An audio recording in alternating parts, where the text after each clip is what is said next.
Ladies and gentlemen, I just received an amazing series of questions all the way from France.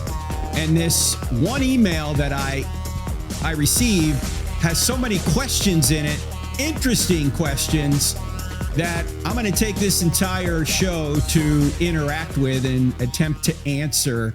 So let me get right into it. I won't read the entire email at once. I'll read sections because this woman who writes in goes from one topic to another, but I'll tell you where she stopped speaking and my response. So let's jump right in. This comes from a lady by the name of Sev. She says, I'm 43, female, mother of true grown-up girls, and 3 times divorcee, sadly, remarried now.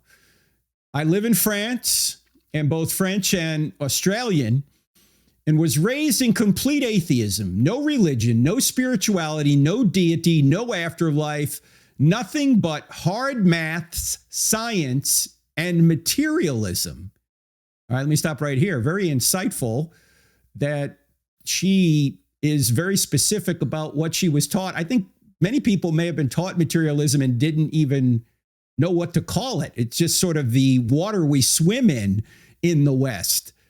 Anyway, she goes on to say this. However, I've struggled my whole life with the fear of death.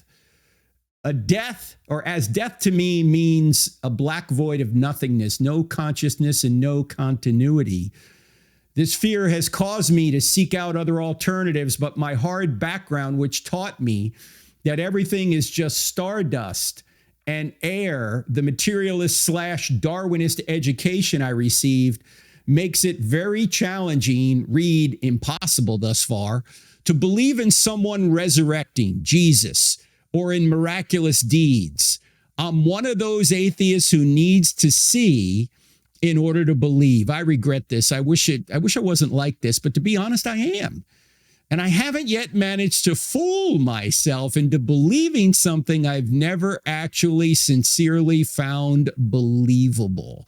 In my quest for reassuring answers to my fear, I came across and read your book, I Don't Have Enough Faith to Be an Atheist. I agree with you that Jesus existed and was certainly killed. On that, we are okay. But I asked myself a question while reading your book, which it doesn't answer. What if Jesus had a twin brother no one knew about?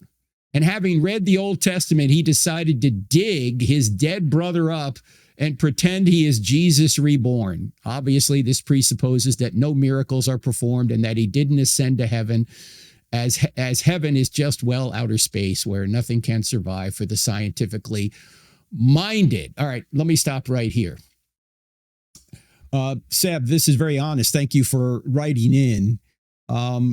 You read the book. I didn't deal with the Jesus twin brother objection, but let me back up, because it seems that you really have a difficult time believing that miracles are indeed possible. One of the things we set out, and I Don't Have Enough Faith to Be an Atheist, was to show that the greatest miracle of all has already occurred, and that is the creation of the universe out of nothing. That space, time, and matter literally had a beginning out of nothing. And if space, time, and matter had a beginning out of nothing, as even now atheists are admitting, as we point out, Stephen Hawking famously said, almost everyone now believes that the universe and time itself had a beginning at the Big Bang. If that is true, what could have caused that? And as you know, we point out in the book, it could only be a spaceless, timeless, immaterial, powerful, moral, personal, intelligent creator when you throw the moral argument in there. So from the cosmological argument that the universe had a beginning, from the teleological argument that the universe is fine-tuned, so it must have a fine-tuner. That's what the evidence seems to show. And of course, life appears to be designed as well. And from the moral argument that whatever created the universe has a moral standard. We know that through conscience. From those 3 arguments, we can conclude that there is a theistic God out there, a spaceless, timeless, immaterial, powerful, moral, personal, intelligent creator who created all things and sustains all things to this very moment. We unpack that in the book, I Don't Have Enough Faith to Be an Atheist, but also in more detail in the book, Stealing from God, Why Atheists Need God to Make Their Case. Now, if that all is true, and I think it is, I don't have any problem believing in miracles, and I don't think anyone should, because the greatest miracle has already occurred. By the way, what was Stephen Hawking's explanation for the beginning of the universe out of nothing? He says this on page 181 of his book. And he said this, Sev, he said, because there is a law like gravity, the universe can and will create itself out of nothing. Huh? Yeah, he said that in the book, The Grand Design. Create itself out of nothing? Hello, McFly. I mean, that doesn't make any sense. You can't create yourself because you don't exist prior to creating. And the gravity, first of all, doesn't create anything. Gravity describes what does once a creation exists. And gravity just acts on pre-existing material. It doesn't create anything. So to say that gravity created the universe makes no sense. Gravity didn't exist prior to creation, as far as we know anyway. Gravity is part of the space-time continuum. And even if it did exist, it doesn't create. It just acts on pre-existing stuff. But yet that's what Stephen Hawking said. That was his explanation. And, you know, others have tried to talk about a multiverse. Well, a multiverse, even if true, doesn't get you away from a creator. Who created the multiverse? Why does a multiverse exist? So it's really hard to conclude that miracles are not possible when we're all living in a miracle. Now, the question is, have miracles occurred since the first miracle? And the greatest miracle other than Genesis 1:1 would be the resurrection of Jesus.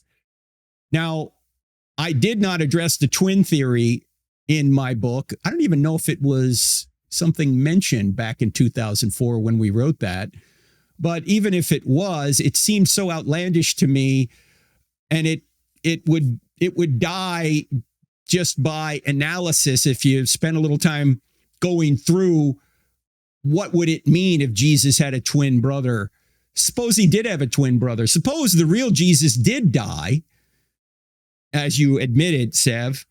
Well, he would be in a tomb, and the tomb could be and would have been opened for or by the Jews and the Romans, because they didn't want Christianity to flourish. They would have stomped Christianity by parading Jesus's dead body around. And then if Jesus's twin tried to make out like he was the Messiah, then everyone would have seen, well, he had a twin, so he's not really the Messiah, because here's the real Jesus. He's dead.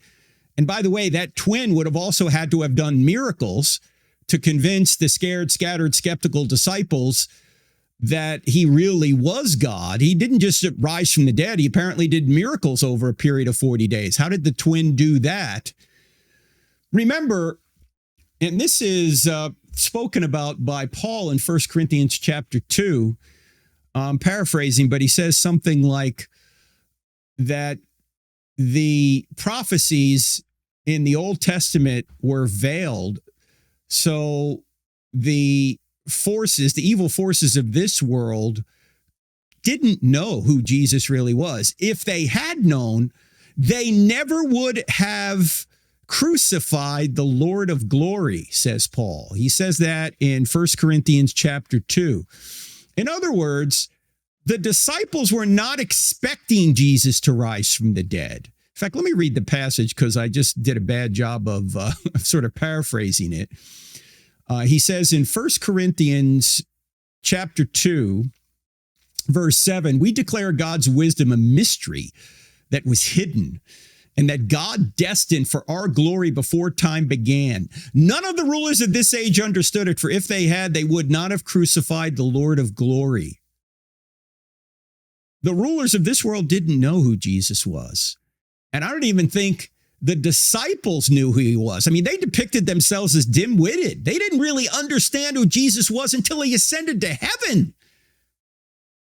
Prior to that, they're denying him. Peter, their leader's denying him 3 times. They're running away at the crucifixion. They're doing all sorts of embarrassing things they never would have invented if they were inventing the entire story. And by the way, what motive would they have even to say that Jesus had resurrected from the dead when his twin was the real person who hadn't resurrected but was alive? What motive would they have to say he had resurrected from the dead? If he didn't do miracles to prove who he was, what motive would they have to say he was the Lord of glory? Because by saying Jesus had risen from the dead, then they got themselves beaten, tortured, and killed, which last I checked was not a list of perks. And they also abandoned many of their ancient beliefs. Remember, all the writers of the New Testament, with the exception of Luke, were all believers in Yahweh. And there were a couple of things they didn't believe as believers in Yahweh, God's chosen people. They didn't believe that one man could claim to be God, or a man could claim to be God. That was considered blasphemy. And secondly, they didn't believe one man would rise from the dead. They knew we'd all rise from the dead at the end of time because Daniel and Isaiah and even maybe Ezekiel talk about that. But they didn't think one guy would rise from the dead in the middle of time, so to speak. Yet here they are going around saying that a man claimed to be God and rose from the dead, when in fact that cost them dearly.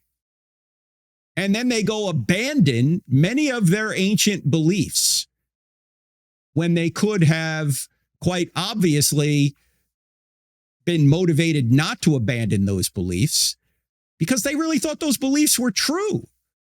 They didn't say, well, let's give up the Sabbath. Let's give up animal sacrifice. In fact, think about it this way. They gave up animal sacrifice, which they had believed for 2,000 years. They gave up a binding law of Moses. They gave up strict monotheism for a trinity. They gave up the Sabbath. In fact, Paul even says, don't let anyone tell you have to obey any Sabbath or festival day.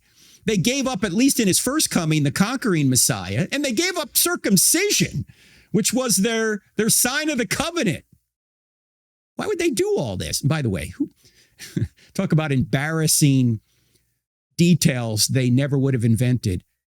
Do you think anybody inventing a new religion would invent circumcision as their sign of entry, as their point of entry, as their price of entry? What do I got to do to join your group? What? No, I'm out. Forget it. Who would invent all this?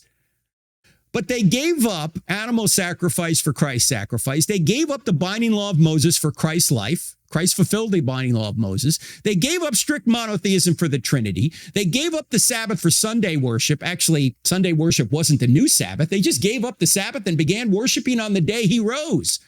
They gave up a conquering Messiah for a sacrificial Messiah, and they gave up circumcision for baptism and communion. Because a twin didn't rise from the dead, because they were mistaken about who Jesus was. It was really his twin brother. I mean, is that possible? Well, sure, it's possible. Is it reasonable to believe? I don't think so. Because, again, they could have gone to the tomb, taken out Jesus's dead body and squashed Christianity. They would have had to somehow fake miracles, the twin brother. And there's no evidence that Jesus had a twin brother either. I mean, you can say anything as someone who is doubting the Christian worldview. Sure, almost anything is possible. But as my friend J. Warner Wallace, the cold case homicide detective, says, yeah, it's possible, but is it reasonable? I don't think it's reasonable. And Gary Habermas taught this to me years ago. Gary Habermas, the world-renowned expert on the resurrection, he said, when you come up with an alternative theory for the resurrection, you can say anything. You can come up with any possibility, but that is not enough. You can't just come up with possibilities. You have to come up with evidence for the possibility. What evidence do we have that Jesus had a twin brother? In fact, I remember someone talking about this. I don't have the stats clear in my head, but the remoteness of even having a twin is such that you shouldn't believe Jesus had a twin. I mean, how many people do you know that are a twin? Very, very few people are twins. So to say that Jesus, that your explanation for why the New Testament writers and the apostles gave up their ancient beliefs and said that Jesus was God and rose from the dead and said that he did all these miracles at basically the cost of their lives and their ancient beliefs. If the explanation is the possibility Jesus had a twin brother, for which we don't have any evidence, that seems to me to be very weak. Possible? Anything's possible. Almost anything's possible. Is it reasonable to believe? I don't think so, especially given the fact we live in a theistic universe where miracles are not only possible, this miracle was predicted. In fact, go back to the Old Testament. Look at the Old Testament prophecies. While they weren't clear looking forward, they certainly are clear looking backward. In fact, the New Testament is the box top to the puzzle of Old Testament prophecy. When you look at the New Testament and the events of the New Testament, suddenly so many of the Old Testament prophecies jump out at you. Oh, now I see how Micah 5:2 and Isaiah 53 and Daniel 9 and Isaiah 9 and so many other passages now fit together to show that the Old Testament predicted the Messiah, and the Messiah being Jesus of Nazareth, that he would be cut off in 33 AD, according to Daniel 9, that he would be a suffering servant, according to Isaiah 53, that he would be born in Bethlehem, according to Micah 5:2, that he would actually come to the temple. That's what Malachi 3:1 says. That had to happen prior to 70 AD because the temple was destroyed in 70 AD. So looking backward, we go, got it. Looking forward, it was veiled, as 1 Corinthians chapter 2 says. So, Sev, I appreciate, and I understand, by the way, psychologically, why it's hard to believe in miracles, especially when you're taught materialism. Especially when you might look into certain miracle claims and you go, that's bogus, that didn't happen. But miracles by definition have to be rare if they're going to get our attention. If miracles occurred all the time, they wouldn't be miracles. We'd say this stuff happens all the time. This is just natural law, right? In fact, imagine if resurrections occurred routinely. What would the resurrection of Christ mean to us? Nothing. I mean, you go to somebody and you go, Jesus rose from the dead to prove he was God. And the guy goes, so what? Uncle Pierre just rose from the dead 2 weeks ago. Now I got to give the inheritance back. No, it's got to be a rare event if it's going to get our attention. And by the way, the only way we could recognize a miracle as a special act of God is against the backdrop of natural laws which do the same thing over and over again. And that's the only way we can recognize them. Yes, virtually everybody who dies stays dead. But let's say if 20% of the people who died rose again, then the resurrection of Jesus would mean nothing. But when virtually everybody dies and stays dead, when Jesus resurrects, we go, got it. That's big. And by the way, the resurrections in the Bible aren't like the resurrections of Jesus. You know, they were resuscitations. Lazarus, others who were raised from the dead. Jesus raises a girl. I think Elijah raises somebody. I think there's just like 4 or 5 other resuscitations. Those people died again. Jesus didn't die again. Jesus got a glorified body that was indestructible. So he's the first fruits of the resurrections, of the resurrection, I should say. So I think if you really look into it, Zev, the Jesus twin theory just is so remote as to say, no, it's virtually impossible that is the explanation.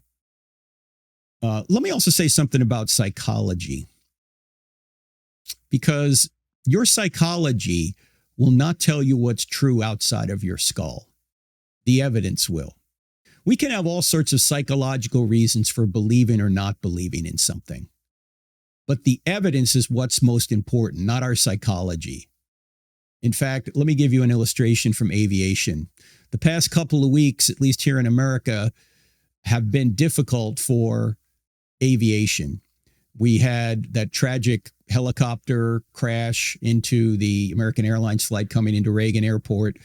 We had the medevac flight in Philly go down. We had a military, I think F-35 go down. And you're probably thinking, wow, air travel is dangerous psychologically. Do you know how many thousands of flights have occurred just those days when all those events occurred that didn't have an accident? In fact, I put this into Chat GPT, so we know it's true, ladies and gentlemen. Anyway, I just asked it, what are the odds of dying, say, in a car crash versus dying in an airplane in the United States? You know what the stats were? Your chance of dying in an airplane accident in the United States are 1 in 11 million. This is per mile traveled, I think. Your chances of dying in a car crash per mile traveled are 1 in 101. Did you hear that? 1 in 11 million versus 1 in 101. You should be far more afraid to get in your car than to get on an airplane. Yet we think that airplane travel, at least some of us do, is so dangerous and gee, I can't get on it. We're allowing our psychology to overpower the evidence. Please don't let that be you when it comes to eternity. Your psychology is not going to tell you what's true outside your skull. The evidence will. So look at the evidence and follow the evidence where it leads. And if you do, I think you'll see beyond a reasonable doubt that Christianity is indeed true. And Zev, the only thing you need, there's only two major facts you need to establish to show that Christianity is true. Number one, God exists. And number two, Jesus rose from the dead. If those two facts are true, the rest are details. What we call mere Christianity is true. So everything else falls into place from that. And you know from our book, I Don't Have Enough Faith to Be an Atheist, that we try and make that case that the Bible is indeed the inerrant word of God. Now, the Bible does not need to be the inerrant word of God for mere Christianity to be true, but I think it is. In fact, I think if you say the Bible's not inerrant, you're disagreeing with Jesus, and that's never a good place to be.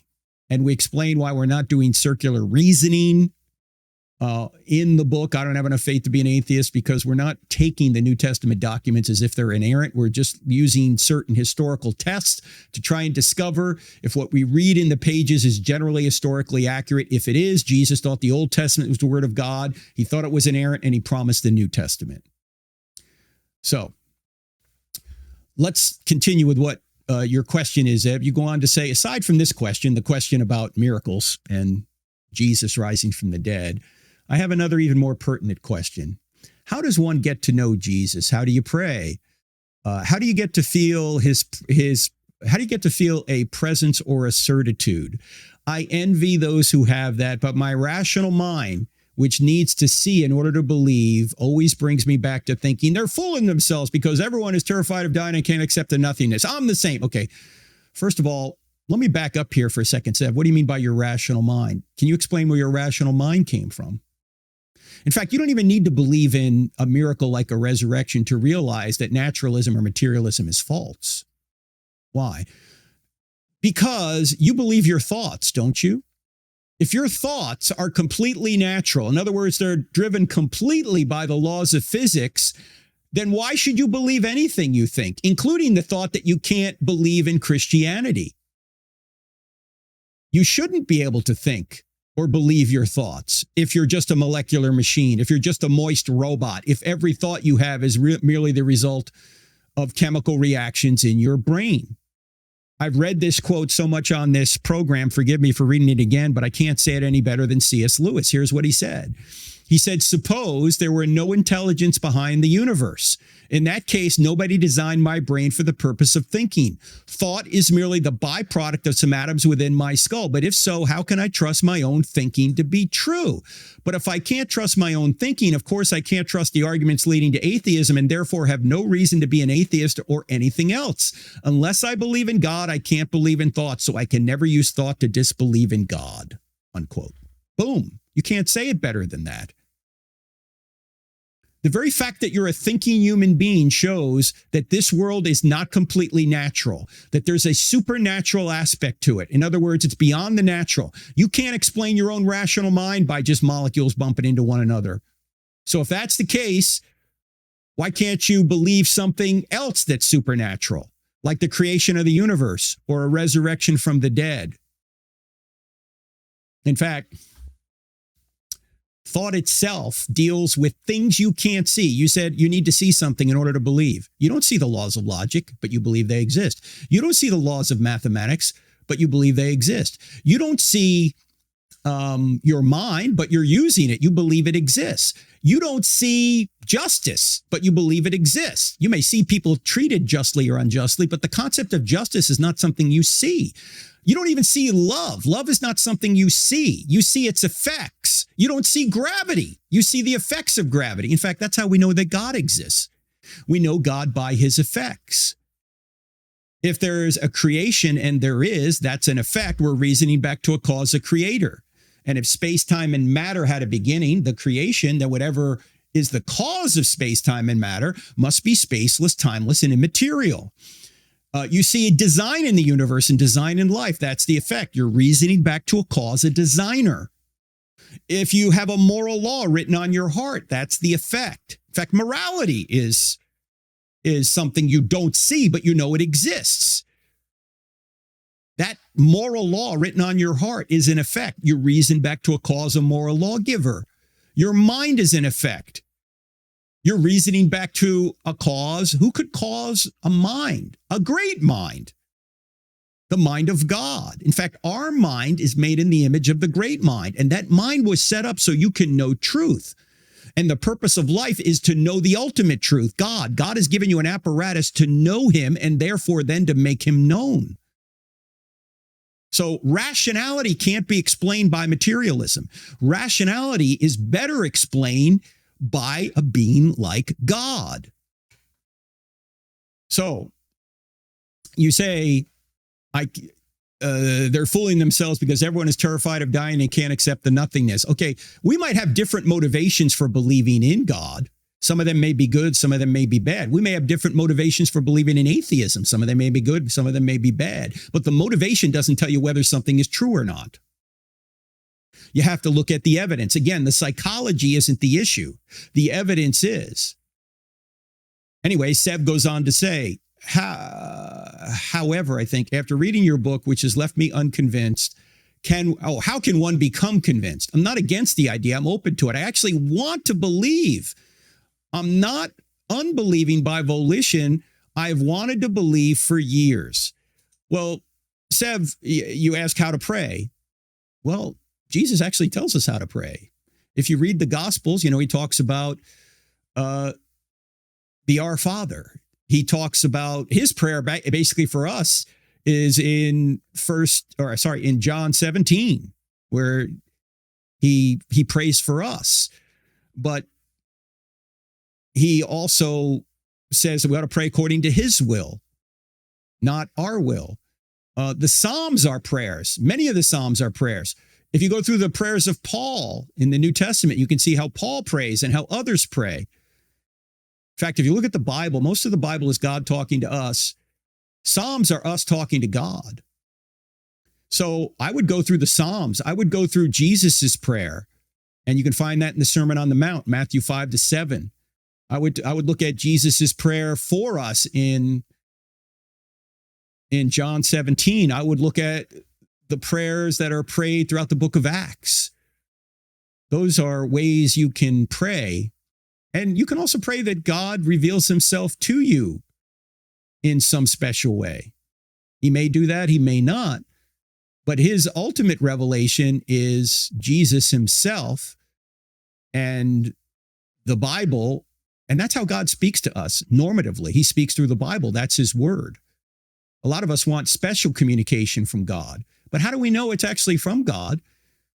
And how do we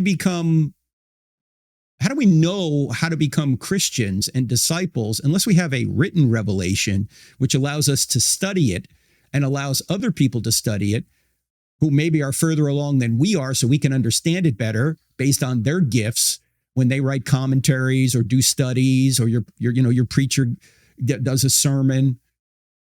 If we're all getting individual communication from God rather than a common communication that we could all look at and study, it seems the common communication would be a better way to make a group of believers rather than all these individual revelations. In other words, we have a standard when it's written down. We don't have it when it's just individual revelation. So prayer, Bible reading, discussions with others, meditating on the scriptures is important. These are some of the disciplines that we talk about.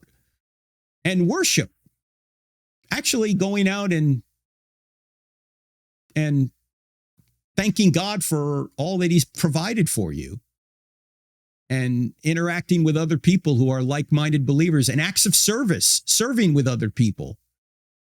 All of this can help you know what it's like to at least have some feeling that God is there. But I'm actually not a very feeling person myself. I think I've said this on this program before. I've never had God tell me anything directly in an audible voice. Looking back, I see how God has worked in my life, but his primary way of communicating to me is through his word. Might he give me little impressions that I ought to do something he's already told me to do in the Bible? Yeah, that's the Holy Spirit working. Hey, talk to this person about me, that kind of thing. But I don't get special revelation from God other than the Bible. And most of the people in the Bible didn't get it either.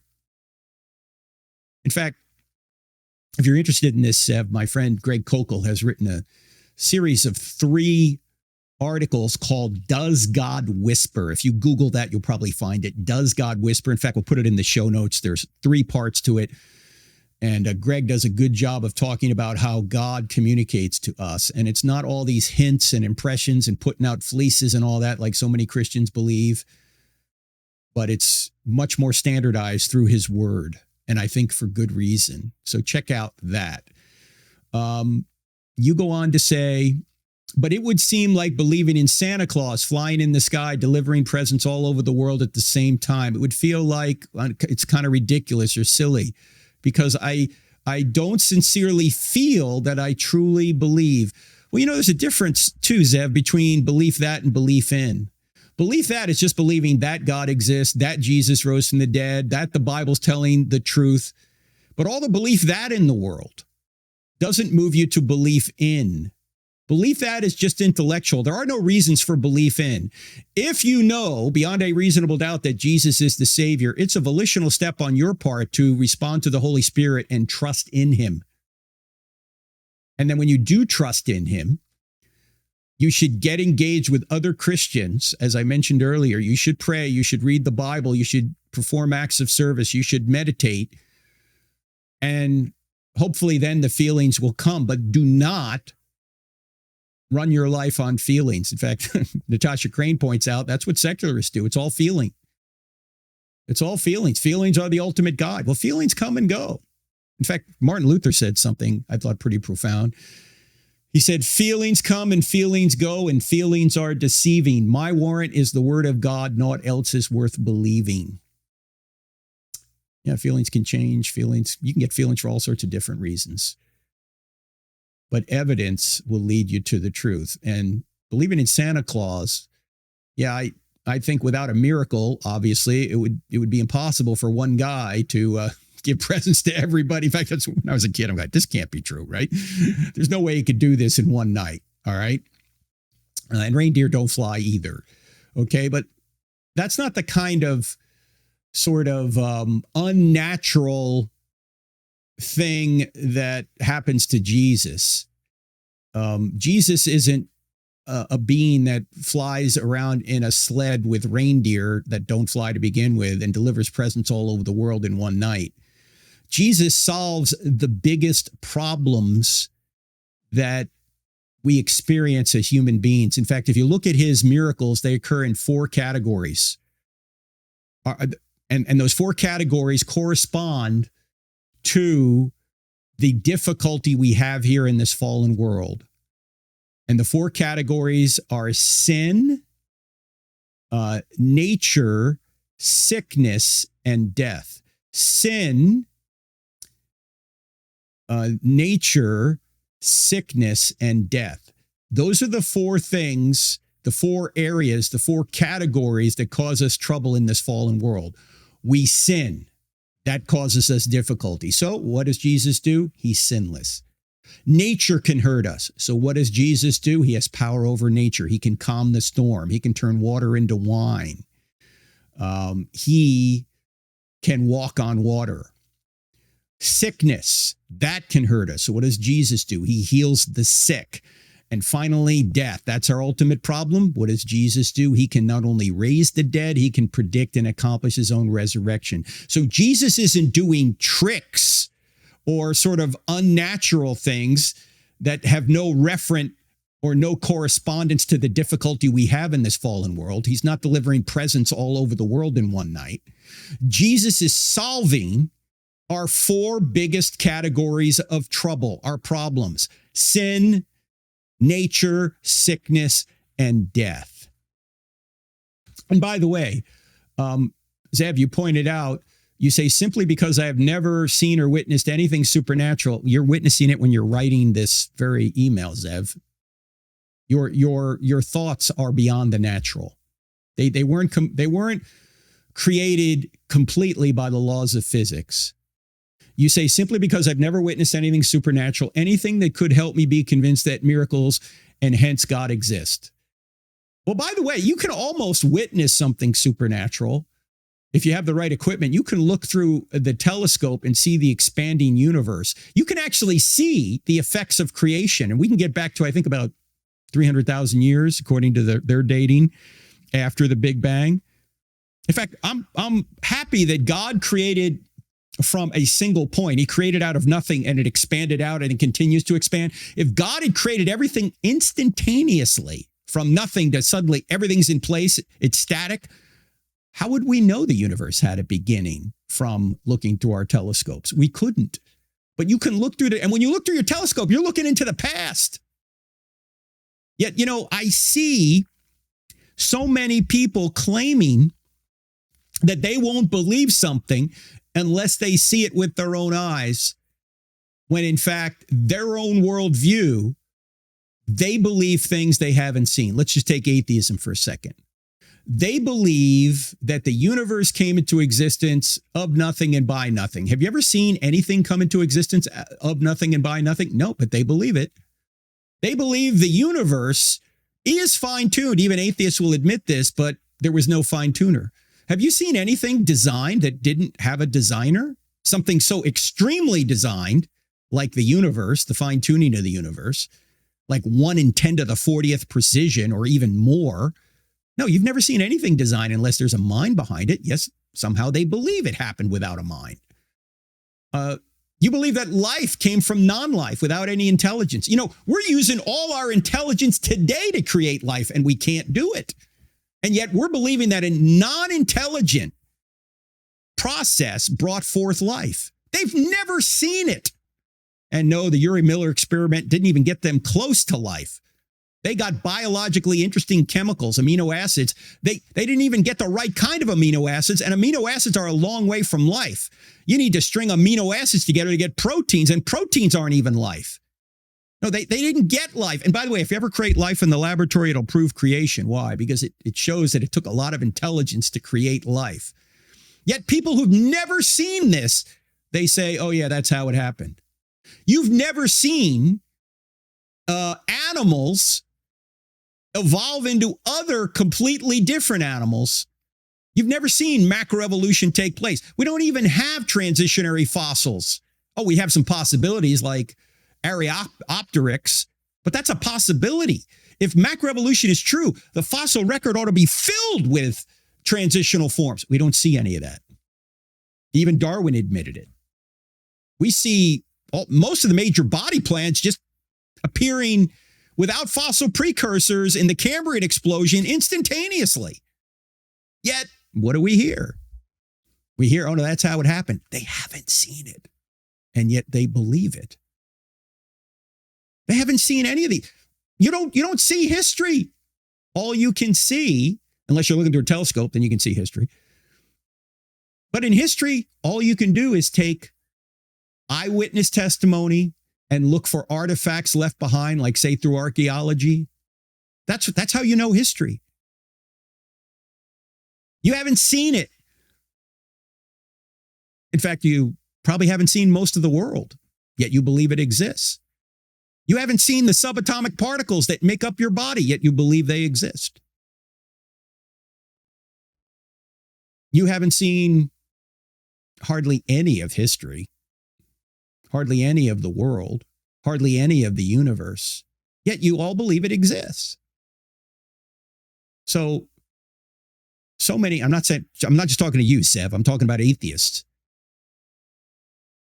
So much of what we believe we take on authority. In fact, even scientific experiments that are repeated in the lab. Have you repeated them in your lab yourself? No, you haven't. Yet you believe the results of what some scientist did, a guy or gal you've never met, and you haven't seen the results. They just told you what the results were, and you believe it. Haven't seen it. You can't even recreate what they've done, yet you believe it. You get on an airplane. You haven't seen the pilots trained. You don't even know who's up in the tower. Are they trained? You didn't even see the guys put the fuel on the plane or even put your bag on there. You all believe it. You haven't seen it. You haven't seen your spouse every second of your life. You don't know if they're cheating on you or not, yet you believe they're not. You have maybe good reason to believe, but you haven't seen it's impossible. We could go on, quite obviously, but let me go on with Sev's email. Oh, I got to say one other thing.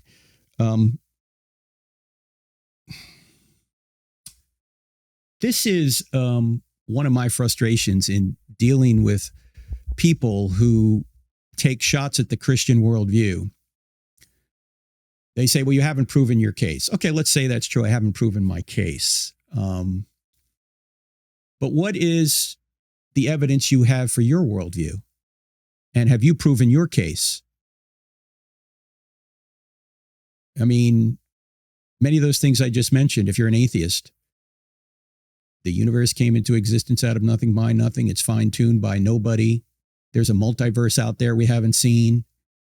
First life came from non-life without intelligent intervention. Haven't seen that. Haven't seen new life forms evolve into other new life forms. In fact, all the experiments we do on it show that they can't do that. Yet you believe all those things. What evidence do you have for those? I think if we're going to say that a certain worldview is true, we ought to have evidence for what we believe. Not just saying, well, your case is wrong. Okay, give me some reasons why my case is wrong. And by the way, why are there reasons? Why is this a rational world where we can even discuss what's really true outside of our skulls? How do we even explain the ability to reason? We mentioned that earlier here in the program. In other words, everybody has the burden of proof to show why what they believe is true. Everybody does. Christians, non-Christians, atheists, whoever, we all have a burden of proof. Yet I don't see the atheists or even the agnostics saying, here's the evidence for why I believe in atheism or agnostic. Oh, atheism is not a worldview. No, it is. You believe there's no God. Okay. What follows from that? Well, the universe must have created itself out of nothing then. Right? It must be fine-tuned because this is the evidence we see. It must be fine-tuned without a fine-tuner. The moral law must have just evolved in our heads somehow. But there's not really right or wrong. We just think it's right and wrong. Life must have come from non-life without intelligence. The natural laws, who created those? They're just there. We don't know why. Laws come from lawgivers in all our experience. Messages come from minds. We see messages all throughout life, DNA. At least the Christian has reasons to believe what he believes. I don't see those same reasons coming from many other worldviews. In fact, it seems to me that in many cases, atheists don't have positive reasons why materialism can be true or why macroevolution or abiogenesis or the multiverse, whatever they're believing. They don't have evidence for their worldview. They just have complaints about the way God is running this universe. There's too much evil. He doesn't appear to everyone. I don't like what he does in the Old Testament. I don't like what his sexual ethics are. These are complaints. Look, it's easy to smell a rotten egg. It's hard to lay a better one. What evidence do you have for your position? The Christian has to establish two primary facts. God exists and Jesus rose from the dead. Everything else falls into place after that. Anyway, Sev goes on to say, I agree, we all have an inner moral code. We intuitively feel what's wrong and what's right. I totally agree there, but the miracles resurrection idea is really hard for me to believe. Sev, if it was easy to believe, in other words, if they happened again all the time, maybe that's what would make it easy to believe, right? They happened all the time, but then if they happened all the time, they wouldn't be special acts that would say, oh, this is the guy I ought to follow, Jesus. You go on to say, Sev says, if there was a way in which willing, open-minded atheists could be convinced via proof, that would seem to be a believable, tangible to them. What would that be? And how do we get our proof? First of all, why is there proof for anything, as I mentioned? Because this is a rational world put together and sustained by a mind. And our minds are made in that image. And you go on to say, it would make me a true believer, and I would be more than happily spread the word the rest of my life if I was convinced myself. You know, I don't know, have you ever read Mere Christianity? Because Lewis, I'd have to look it up right now. I don't know if I could find it, but he says something like this. He says that there were times when I was an atheist that Christianity looked all too true. And there's a time now when I'm a Christian when, wow, it looks like maybe it isn't true. Maybe atheism's true. But then he goes on to say, this is where faith comes in. In other words, after you've established by evidence that Christianity's true, faith, meaning trust, is where you have to tell your feelings to get off and your doubts to get off. Because if there's ample evidence that Christianity's true, that evidence isn't erased because you have emotional or psychological problems believing in where that evidence points. That evidence it's like the hiddenness of God. People go, well, why doesn't God reveal himself more overtly? Well, he certainly could if he wanted to, right? And we've talked about maybe some reasons why God might not do that. But even if you can't answer the hiddenness of God question, the hiddenness of God question doesn't negate the strong evidence we have for God, like the cosmological argument, the design argument, the fine-tuning of the universe, the design of life, the moral argument, the Old Testament prophecy, the evidence for the resurrection. It doesn't negate all that evidence. If God exists and Jesus rose from the dead, then Christianity is true. Even if you can't answer every objection to Christianity, you can't answer every objection to any worldview. There's always areas you go, I don't know if I have a complete answer there. I may be able to apprehend an answer, but I can't completely comprehend an answer. Or there's some things we just don't know. The secret things are left to the Lord.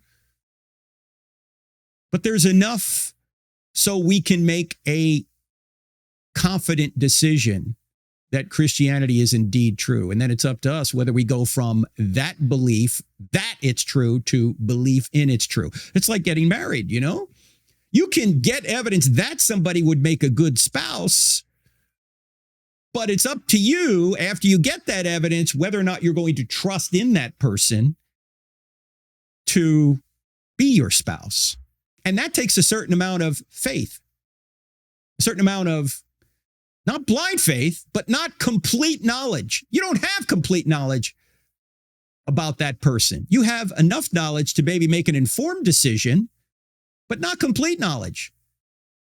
And of course, in a marriage, to the best of your ability, once you believe that it's true and trust in your spouse, you're supposed to work through there to the best of your ability, asking for the grace of God to get through any difficulty. And as you say, you've been divorced. Divorce is like cutting up a living body, as C.S. Lewis said. It's got to be so difficult. I don't know the circumstances of what you went through. It's difficult. But you didn't have complete knowledge when you got married, yet you made a decision. You went from belief that to belief in. Of course, it would be foolish, I think, to go to belief in without any belief that. Yet a lot of Christians do that. And by the way, a lot of atheists do that. A lot of people in all sorts of different worldviews. They just trust in whatever their parents told them or whatever the spirit of the age is. They don't get evidence. We ought to get evidence. Sev, you go on to say, I realize that no one knows how the universe came to be. Let me point out. Well, not completely, but we have really good evidence. It's got to be a spaceless, timeless, immaterial, powerful, personal, intelligent creator. And then you say, nor how humans really came about. Not sure about the whole descended from apes thing. Yeah, you shouldn't be sure of that because it didn't happen. And to be fair to evolutionists, they don't believe we descended from apes. They believe there was a common ancestor maybe with apes that we shared. But look, even if macroevolution were true, it doesn't mean Christianity's false. And we've talked about that before. And Stephen Meyer has done some great work in that. In fact, if you want another book to read, you might, if you're scientifically minded, Zev, I might recommend you get A Return of the God Hypothesis by Stephen C. Meyer. Also, I highly recommend you read Mere Christianity. Anyway, you goes on, but not knowing doesn't mean, at least to me, that a supernatural being is the cause of all this. Let me point out, Zev, that it really seems to me that if space-time and matter had a beginning, it's got to be something beyond the natural. Nature had a beginning. So whatever created nature must transcend nature. And as I said before, whatever you're thinking right now isn't completely natural. There's a supernatural aspect to it because your thoughts are not, first of all, your thought is not made of molecules. And the thinking process, while using molecules, isn't completely controlled by molecules because, again, if it was, you couldn't trust anything you thought. And you go on to say it could just mean that we're too limited to figure it out, right? Yeah, well, we're too limited to figure it out completely. And by the way, that makes sense. It would be strange if an infinite God wasn't strange to us, Zev. That would be strange if we had God completely figured out. We don't. We know enough about God to know he's a creator, a sustainer, and someone who intervenes on occasion when he's trying to get our attention in a special way. We know that God exists and we can trust in him even if we don't completely comprehend God. Look, you can stand in front of an ocean and apprehend there's an ocean in front of you, even if you can't completely comprehend what's in that ocean. And God is even bigger and more complex than an ocean. Complex, not in his essence. He's simple. He's not made of parts, but I mean, what he knows all things. And since he knows all things and we're limited, we don't know all things, he's going to be somewhat of a mystery to us. He said, you say maybe the natural world isn't as simple as we think. It's not. You look into the natural world, I've never seen a molecule or an atom or an electron or a proton or a quark, but scientists, although I haven't seen them, they tell us they're there. Yeah, it is. It's not as simple as we think, but it still needs a cause. You say your book immediately assumes that if the world is finely tuned and no one knows how it was made, it means it was a creator, that God exists, and therefore miracles are possible. I struggle with that conclusion, no matter how tempting it is to want to believe it. Why? Why struggle with it? What if it's true? Again, Zev, you're talking about a psychological state that is independent of the evidence. Psychology will not tell you what's true outside of your skull. The evidence will. Oh, sometimes your psychology may be right about what's outside your skull. I get that. But what I'm saying is, if your psychology counters the evidence, then it's your psychology that's wrong, not the evidence. You say, I'm reaching out to you for help in answering these questions. I'm truly being open. I appreciate that, Zev. This is a great question. Yeah, I mean, you're just bearing your heart here. I so appreciate that. I hope what I've said is helpful. You go on to say, I would love nothing more than to have certitude that life never ends and that the soul exists and persists. Oh, let me throw one other thing in here. Do you know about near-death experiences, Zev? Because there are veridical near-death experiences. What do I mean by that? They're verifiable. In other words, somebody flatlines on the table and they don't come back and just say, I saw my grandmother. You can't verify that. But they come back and say stuff like, I just saw an accident on 3rd and Main. And it was a blue Ford Explorer and a Tesla. Just happened. I was above the hospital. The doctors, bring the guy back. And he says, I just saw it. And then the doctors check it out. And that's what happened on 3rd and Main. The guy was on the table the whole time. How could he know that? Because there's something known as remote viewing. He actually his soul was separate from his body. And somehow he could see something remote from his body. That's just another line of evidence that shows materialism's false. I mean, we know for other reasons it's false. I think Sean McDowell, I just saw YouTube about it. He said he just did a YouTube on the top 5 near-death experiences. I haven't watched it yet, but Sean's always does a good interview. You may want to check that out, Zev. Also, we have shows in the past here on this program, probably with Gary Habermas, the world-renowned expert on the resurrection, because he's also an expert on near-death experiences. If you go and get the Cross-Examined app, 2 words in the App Store, you can actually see or go back and listen in the archive to those shows. But you say the soul persists. But much like I remember nothing before I was born, I have a panic inside of me when I think of the inevitability of death. It really petrifies me. Well, you ought to go to somebody, Zev, who's actually conquered death, and that's Jesus himself. And I think the evidence is there for that. So you say, thank you for reading this. I hope this finds you well. It does, Zev, especially when there are people out there like you who are open and are seeking the truth. So just read the Gospel of John. Ask yourself, who is this Jesus? And what does he expect of me? He expects you to trust in him.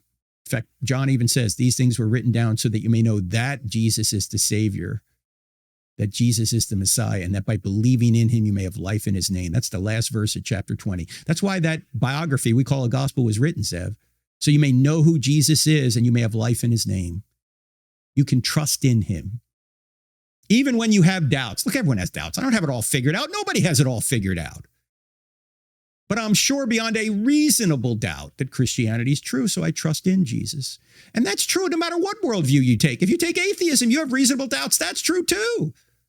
Nobody has it completely figured out. The problem with atheism, of course, it makes your reasoning capacity unreliable.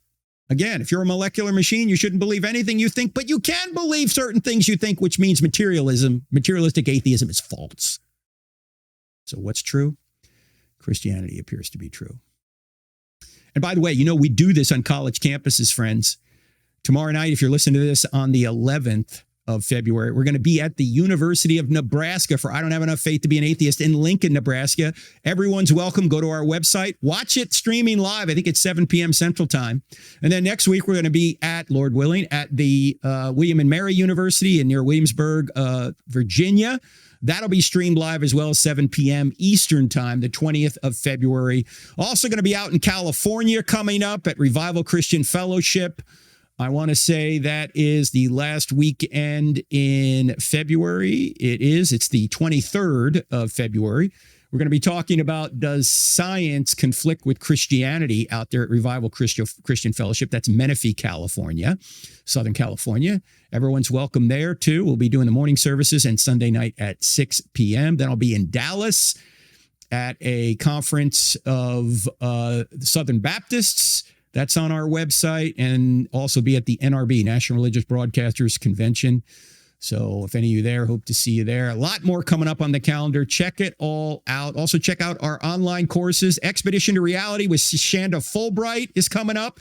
7th to 9th graders for the premium version, but for everybody else, you can take the self-paced course whenever you want. And I think even adults should take that course. It's a great worldview course. Also, online CIA is coming up. You want to check all that out if you want to be instructed on how to present better by either me, Greg Kokel, Elisa Childers, or Natasha Crane. And then you get the value of all the other instructors, including J. Warner Wallace, Alan Parr, David Woods, several others. Go to crossexamine.org, click on online courses. You will see it there. And Lord willing, friends, I will see you here next week. God bless. If you're looking for solid answers to life's biggest questions, don't miss the latest episode of I Don't Have Enough Faith to Be an Atheist. Find it on Apple Podcasts, Spotify, Pandora, iHeart, OnePlace, and Podchaser. Tune in, discover the truth, and share it with someone who needs it. Let's keep spreading the truth together.